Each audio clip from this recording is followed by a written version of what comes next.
بیوی ہو تو ایسی ایک بادشاہ اپنے محل کے چھت پر ٹہل رہا تھا۔ ٹہلتے ٹہلتے اس کی نظر محل کے نزدیک گھر کی چھت پر پڑی، جس پر بہت ہی خوبصورت عورت کپڑے سکھا رہی تھی۔ بادشاہ نے اپنے ایک باندی کو بلا کر پوچھا کہ کس کی بیوی ہے باندی نے کہا بادشاہ سلامت، یہ آپ کے غلام فیروز کی بیوی ہے۔ بادشاہ نیچے اترا۔ بادشاہ پر اس عورت کے حسن و جمال کا سحر چھا گیا تھا۔ شہر میں جادو ہوتا ہے، چھا گیا تھا۔ اس نے فیروز کو بلایا۔ فیروز حاضر ہوا تو بادشاہ نے اس سے کہا، فیروز، ہمارا ایک کام ہے، ہمارا یہ خط فلاں ملک کے بادشاہ کو دے آؤ اور اس کا جواب بھی ان سے لے آنا۔ فیروز اس خط کو لے کر گھر واپس آ گیا۔ خط کو اپنے تکیے کے نیچے رکھ دیا، سفر کا سامان تیار کیا، رات گھر میں گزاری اور صبح منزل مقصود پر روانہ ہو گئے۔ اس بات سے لاعلم کہ بادشاہ نے اس کے ساتھ کیا چال چلی ہے۔ ادھر جیسے ہی فیروز نظر سے اوجھل ہوا، بادشاہ چپکے سے فیروز کے گھر پہنچا اور آہستہ سے فیروز کے گھر کا دروازہ کھٹکھٹایا۔ فیروز کی بیوی نے کہا، کون ہے؟ بادشاہ نے کہا، میں بادشاہ ہوں، تمہارے شوہر کا مالک۔ تو اس نے دروازہ کھولا۔ بادشاہ اندر آ کر بیٹھ گیا۔ فیروز کی بیوی حیران ہو کر کہا، آج بادشاہ سلامت یہاں ہمارے غریب خانے میں؟ بادشاہ نے کہا، میں یہاں مہمان بن کر آیا ہوں۔ فیروز کی بیوی نے بادشاہ کا مطلب سمجھ کر کہا، میں اللہ کی پناہ چاہتی ہوں آپ کے اس طرح آنے سے، جس میں مجھے کوئی خیر نظر نہیں آ رہی۔ بادشاہ نے غصے میں کہا، اے لڑکی، کیا کہہ رہی ہو تم؟ شاید تم نے مجھے پہچانا نہیں۔ میں بادشاہ ہوں، تمہارے شوہر کا مالک۔ فیروز کی بیوی نے کہا، بادشاہ سلامت، میں جانتی ہوں کہ آپ ہی بادشاہ ہیں، لیکن بزرگ کہہ گئے ہیں، شیر کو اگرچہ جتنی ہی بھوک لگی ہو، وہ مردار تو نہیں کھانا شروع کر دیتا۔ اور کہا، بادشاہ سلامت، تم اس کٹورے میں پانی پینے آئے ہو جس میں تمہارے کتے نے پانی پیا ہے۔ بادشاہ اس عورت کی باتوں میں بڑا شرمسار ہوا اور اس کو چھوڑ کر واپس چلا گیا، لیکن اپنے چپل وہیں بھول گیا۔ یہ سب تو بادشاہ کی طرف سے ہوا۔ اب فیروز کو آدھے راستے میں یاد آیا کہ جو خط بادشاہ نے اسے دیا تھا وہ تو گھر پر ہی چھوڑ آیا ہے۔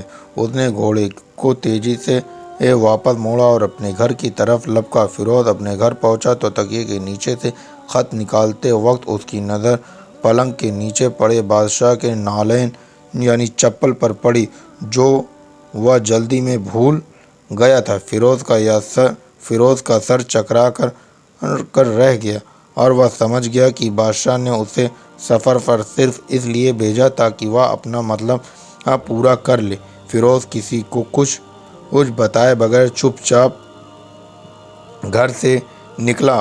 خط لے کر وہ چل پڑا اور کام ختم کرنے کے بعد بادشاہ کے پاس واپس آیا تو بادشاہ نے اسے انعام کے طور پر 100 دینار دیے۔ فیروز دینار لے کر بازار گیا اور عورتوں کے استعمال کے قیمتی کپڑے اور خوش تحائف بھی خرید لیے۔ گھر پہنچ کر بیوی کو سلام کیا اور کہا، چلو تمہارے میکے چلتے ہیں۔ بیوی نے پوچھا، یہ کیا ہے؟ کہا، بادشاہ نے انعام دیا ہے اور میں چاہتا ہوں کہ تم یہ پہن کر اپنے گھر والوں کو بھی دکھاؤ۔ بیوی، جیسے آپ چاہیں۔ بیوی تیار ہوئی اور اپنے والدین کے گھر اپنے شوہر کے ساتھ روانہ ہوئے۔ داماد اور بیٹی اور ان کے لائے گئے تحائف کو دیکھ کر وہ لوگ بہت خوش ہوئے۔ فیروز بیوی کو چھوڑ کر واپس آ گیا۔ 1 مہینے گزرنے کے باوجود نہ بیوی کا پوچھا اور نہ اس کو واپس بلایا۔ پھر کچھ دن بعد اس کے سالے اس سے ملنے آئے اور اور ان سے کہا آپ ہمیں اپنی بہن سے غصے اور ناراضگی کی وجہ بتائیں یا پھر ہم آپ کو قاضی کے سامنے پیش کریں گے۔ تو اس نے کہا اگر تم چاہو تو کر لو، لیکن میرے ذمے اس کا ایسا کوئی حق باقی نہیں جو میں نے ادا نہ کیا ہو۔ وہ لوگ اپنا کیس قاضی کے پاس لے گئے تو قاضی نے فیروز کو بلایا۔ قاضی اس وقت بادشاہ کے پاس بیٹھا ہوا تھا۔ لڑکی کے بھائیوں نے کہا اللہ بادشاہ سلامت اور قاضی صاحب کو صحیح سلامت رکھے۔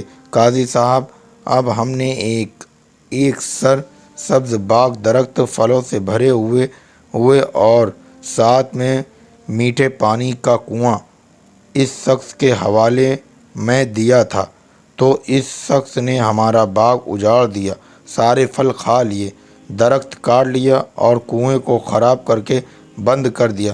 قاضی فیروز کی طرف متوجہ ہو کر پوچھا ہاں تو لڑکے تم کیا کہتے ہو اس بارے میں؟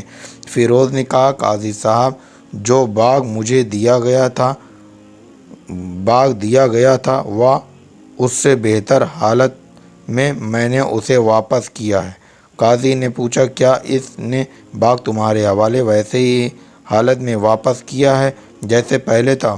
انہوں نے کہا ہاں ویسے ہی حالت میں واپس کیا ہے، لیکن ہم ان سے باغ واپس کرنے کی وجہ جاننا چاہتے ہیں۔ قاضی نے کہا ہاں فیروز تم اس بارے میں کیا کہنا چاہتے ہو؟ فیروز نے کہا قاضی صاحب میں باغ کسی بغض یا نفرت کی وجہ سے نہیں چھوڑا، بلکہ اس لیے چھوڑا کہ ایک دن جب میں باغ میں آیا تو اس میں نے شیر کے پنجوں کے نشان دیکھے، تو مجھے خوف ہوا کہ شیر مجھے کھا جائے گا، اس لیے شیر کے اکرام کی وجہ سے میں نے باغ میں جانا بند کر دیا۔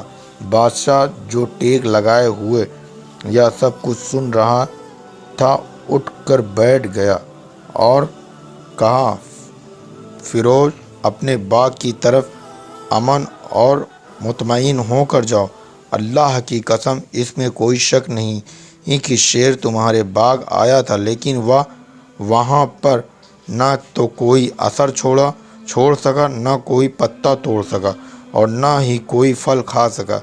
وہ وہاں پر تھوڑی دیر رہا اور مایوس ہو کر لوٹ گیا، اور خدا کی قسم میں نے کبھی تمہارے جیسے باغ کے گرد لگے مضبوط دیواریں نہیں دیکھی۔